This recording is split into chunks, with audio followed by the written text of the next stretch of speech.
else up besides this. So I can talk. I don't know how this will work. Do this. There we go. You guys are just going to have to deal with these stuff in his face. There we go.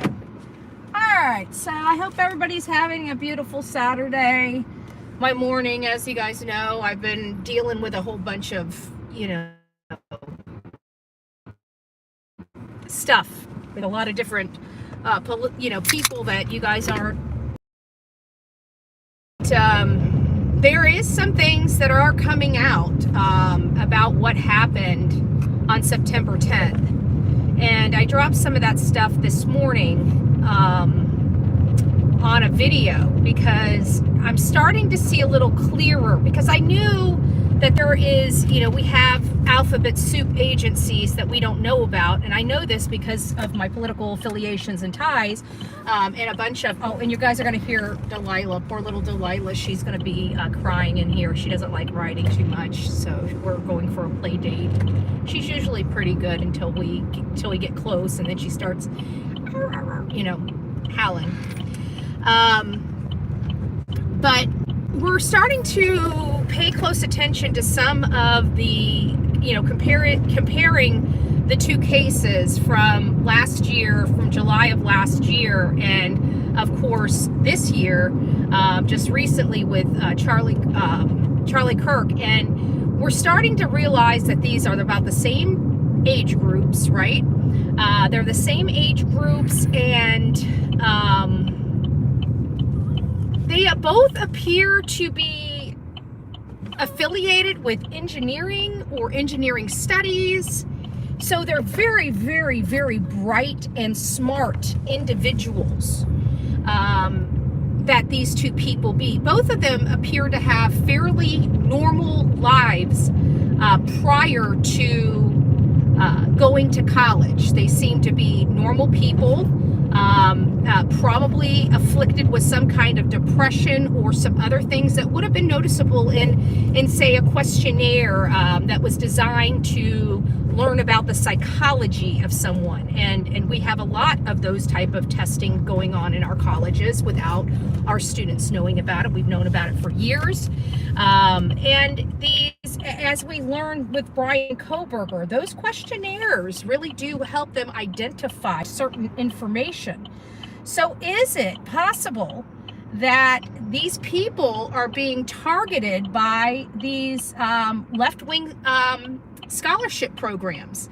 And when they find somebody that hits all their red boxes that they need to become a psychopath, they start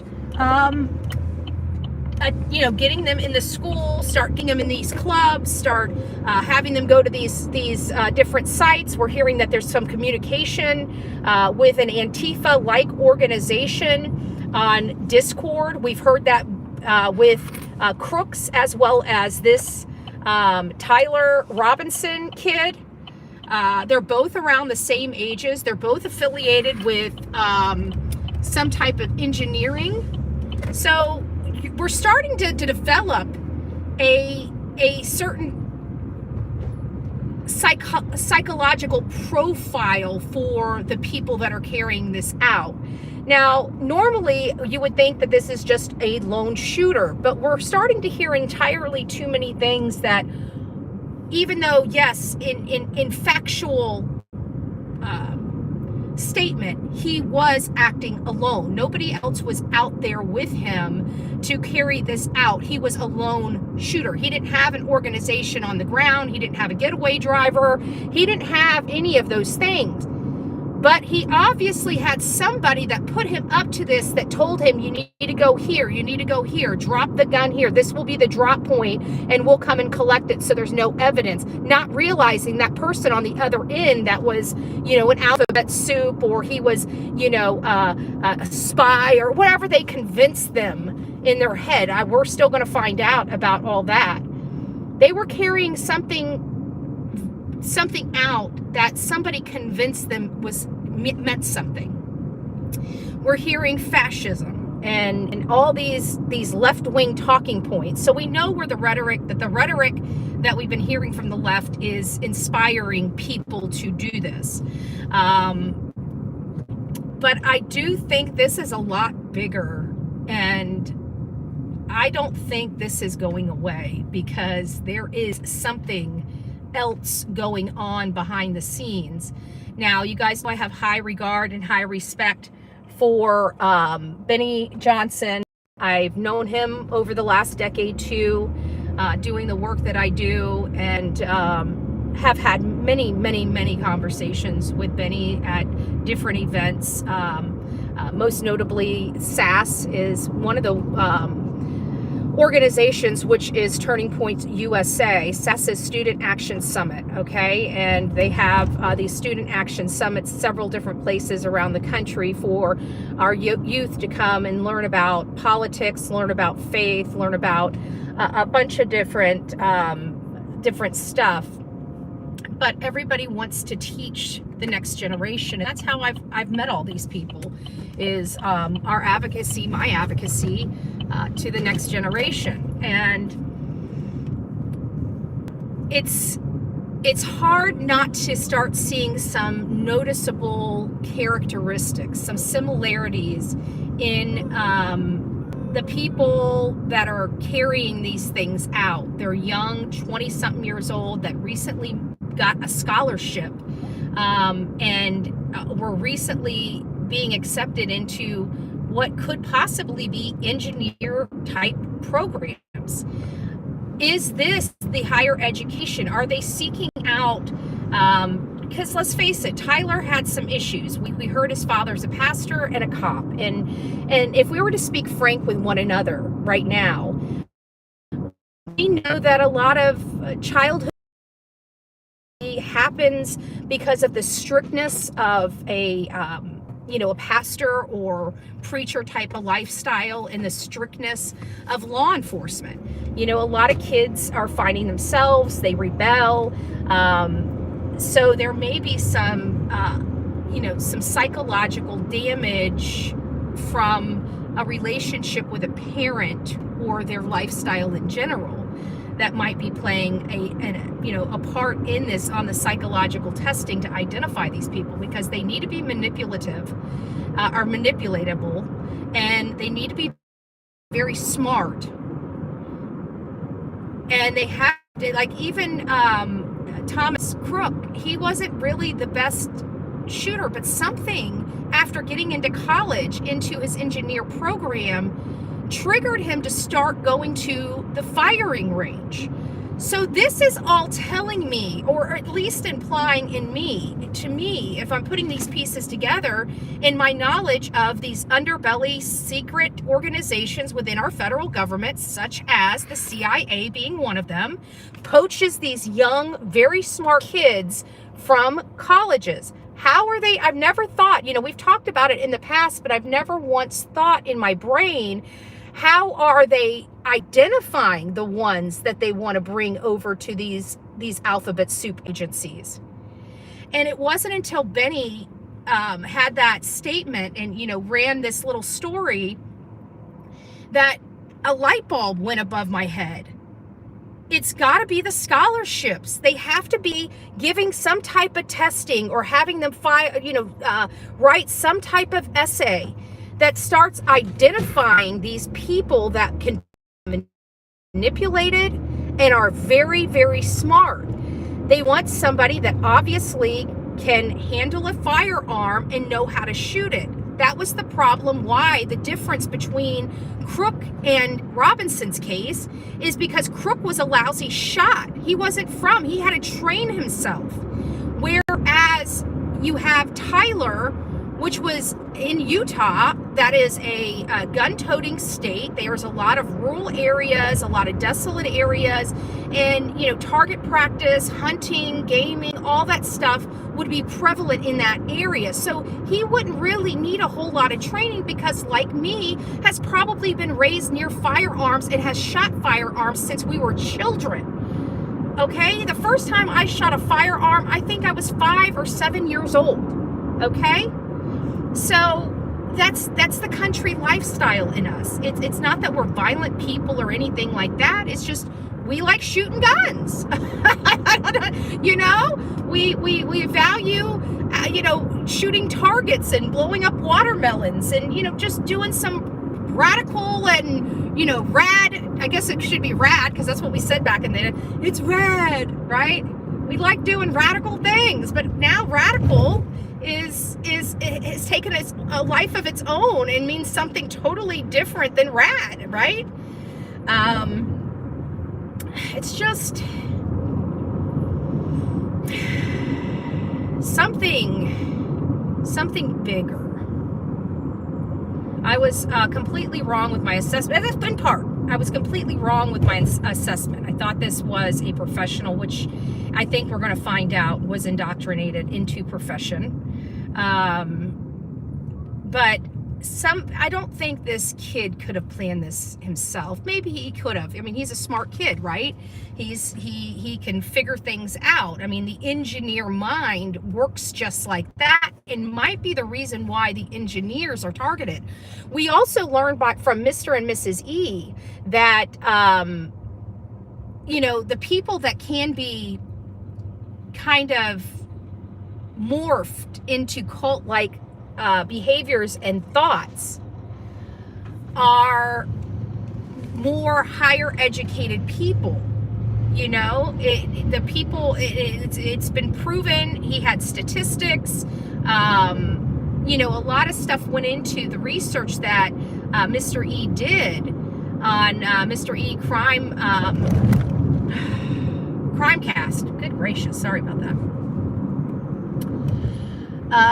But there has to be something bigger than what we're anticipating here, because we know that there is indoctrination. We've been fighting against indoctrination in the school systems for quite some time. I mean, that's why the rhetoric of DEI and stuff like that was so dangerous. We could see this stuff before, but they had convinced people we're the enemy and that we just want to be these dictators. No, we could see that it was a poison. It was a brainwashing of citizens into hating themselves and hating their country.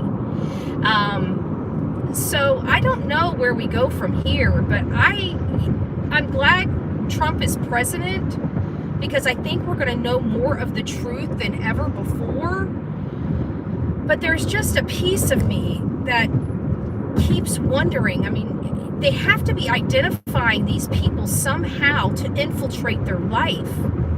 And what better mechanism than a questionnaire or an essay about a particular topic or something like that. And that is common practice in applying for scholarships for these colleges.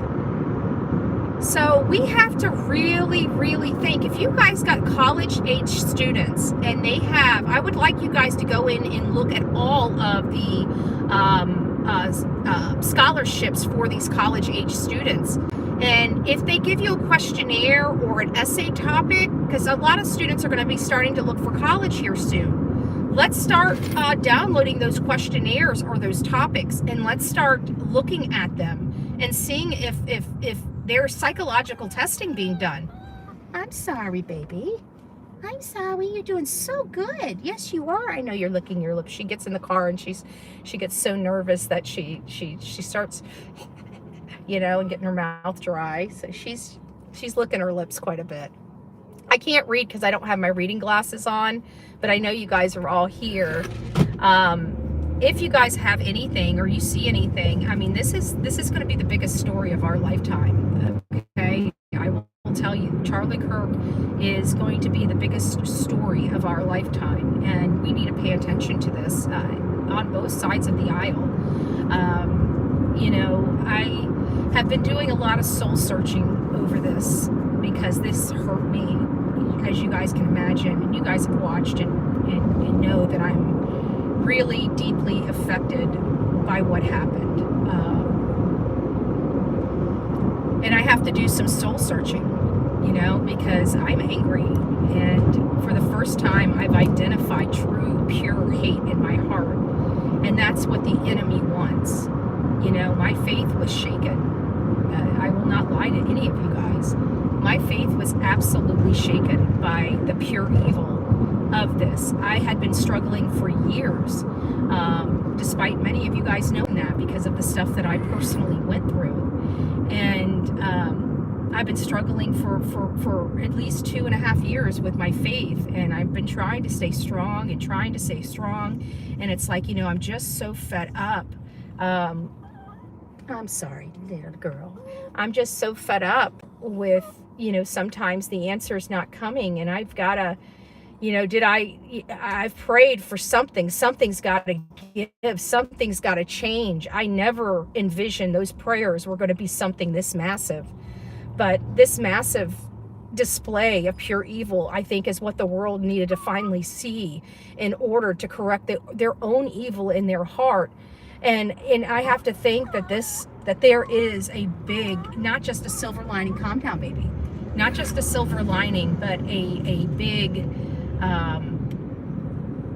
display of pure faith, because that's what Charlie stood for. And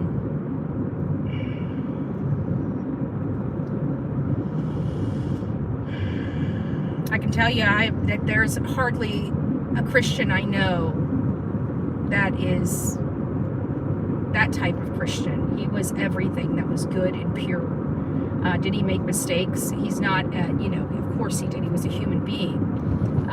But did his good outshine any mistake he had done? Hands down. I would love nothing more than to be a type of Christian like Charlie was. I heard the message from Erica, which is deeply angry, as you can imagine. And the battle cry has been heard across this world. We have over 1 million people protesting right now in London for freedom of speech and chanting Charlie's name in the street. We have people all over the world that are just tired of this new world order and domination fascist crap coming from the people that say they're anti-fascist. And a good man lost his life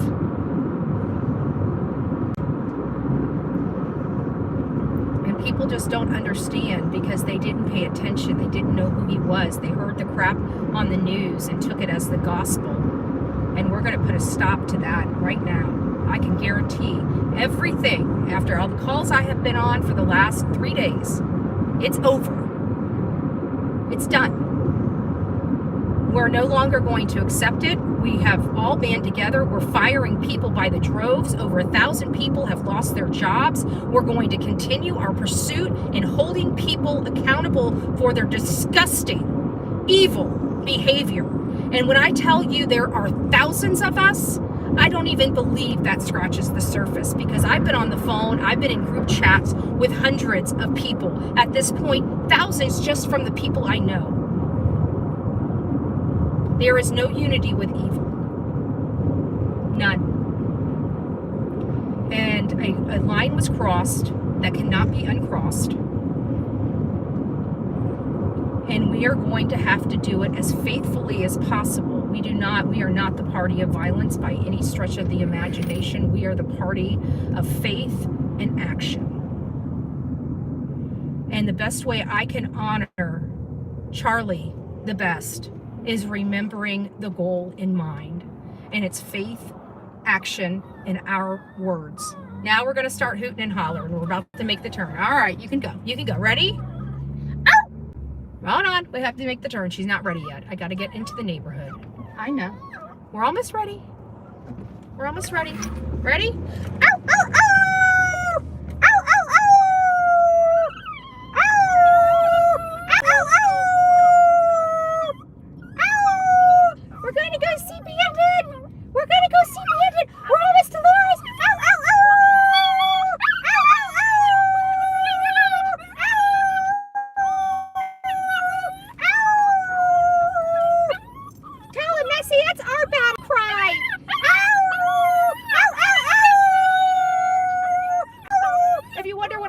Saturday, you guys are seeing it. This is me and Delilah's thing, okay? We hoot and howl when we get close to our destination. Ready to go. Ow, ow, ow!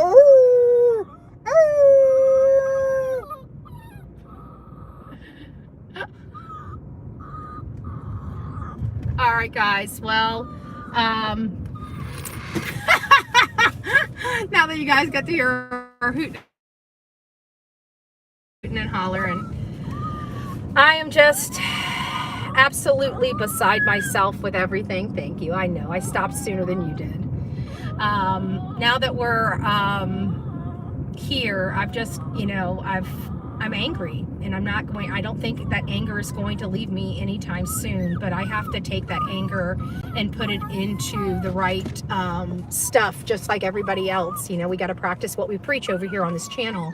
And we do have ourselves a moral dilemma, and I am going to do everything I can to honor Charlie Kirk in the faith that he gave this pursuit in 2000, I believe it was 2013. Now you're ready? Now you're ready? Ow, ow, ow, ow. Say hi to everybody. Say, oh, we just got to my play date, and I'm so excited. I want to just get out of here, and Mommy's still talking to you, and you guys are making me mad. See, I'm mad. I want to go see my boyfriend. All right, guys, she's got to go see her boyfriend.